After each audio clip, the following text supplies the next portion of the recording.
தாழையூத்து பகுதியைச் சேர்ந்த 2 இளைஞர்கள் ஞாயிற்றுக்கிழமையன்று தொடர் மழை பெய்து கொண்டிருந்த போது தங்களது உறவினரை பாதுகாப்பாக காரில் ஏற்றி அருகில் உள்ள பகுதியில் விட்டுவிட்டு திரும்பும் பொழுது மழைநீரில் சிக்கியுள்ளனர்.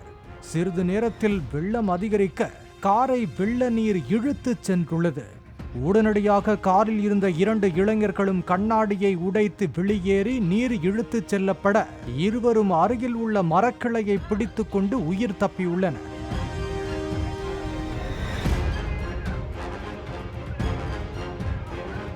வெள்ளம் அதிகமாக சென்றதால் உறவினர் வீட்டிற்கு சென்ற இளைஞர்கள் என்ன ஆனார்கள் என்பது குறித்து நேரடியாக சென்று அறிய முடியாமல், தகவல் தெரியாமல் அவர்களது குடும்பத்தினர் தவித்துள்ளனர். திங்கட்கிழமை காலையில் இருந்து உதவி எண்களை அழைத்து உறவினர் வீட்டிற்கு சென்ற 2 இளைஞர்களும் திரும்பி வரவில்லை என்ற விவரங்களை கூறி உதவி கேட்டுள்ளனர்.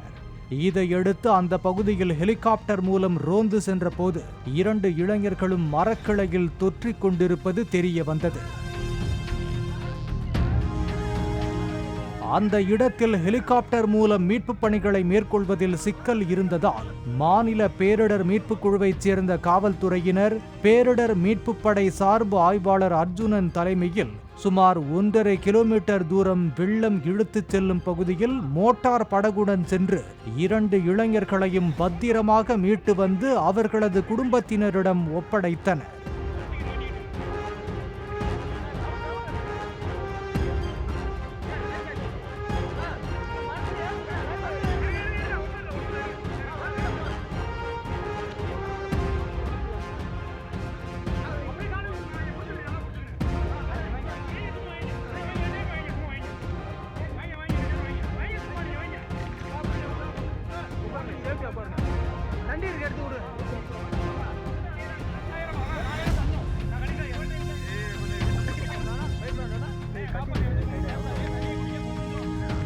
இதேபோல நெல்லையில் பல இடங்களில் சிக்கித் தவித்த மக்களை இரவு நேரங்களிலும் மீட்புக் குழுவினர் மீட்டு பாதுகாப்பான இடங்களில் தங்க வைத்தனர்.